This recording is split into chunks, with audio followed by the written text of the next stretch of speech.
এক ধনী প্রভাবশালী রাজা ছিলেন, যিনি দুনিয়া ভোগবিলাসে মত্ত ছিলেন। একদিন তিনি এক বিখ্যাত আলেমকে ডেকে পাঠালেন। রাজা বলল, তুমি মানুষকে আল্লাহর ভয় ও আখিরাতের কথা শোনাও, আমাকে একটু ভালো করে বোঝাও, কেন আমি আমার রাজ্যভোগ ত্যাগ করে আল্লাহর পথে চলবো? আলেম বিনয়ীভাবে বললেন, এ রাজা, ধরুন আপনি গভীর অরণ্যে হারিয়ে গেছেন, ক্ষুধায় কাতর, পিপাসায় ক্লান্ত। তখন যদি কেউ এক গ্লাস পানি এনে দেয়, আপনি কি সেটার জন্য আপনার সম্পদের অর্ধেক দিতে রাজি হবেন না?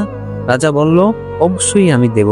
আলেম আবার বললেন, তারপর যদি সেই পানি আপনার দেহে প্রবেশ করে কিন্তু বের না হয়, তখন যদি একজন চিকিৎসক এসে আপনাকে আরাম দেয়, তবে আপনি কি আপনার অবশিষ্ট সম্পদের বাকি অর্ধেক তাকে দিবেন না? রাজা বললেন, নিশ্চয়ই দেব। তখন আলেম মুস্কি হেসে বললেন, তাহলে যে রাজত্বের মূল্য এক গ্লাস পানি বোকা ও বের হওয়ার সমান, তার জন্য অহংকার করা বোকামি নয় কি? রাজা কিছুক্ষণ চুপ থাকলেন, চোখে জল চলে এলো। তিনি বললেন, তুমি সত্যি আমাকে আমার আসল অবস্থার কথা মনে করিয়ে দিলে। আমি এখন থেকে আল্লাহর পথে চলবো এবং নিজেকে একজন সৎ ও নিষ্ঠাবান মানুষ হিসাবে দাঁড় করাবো।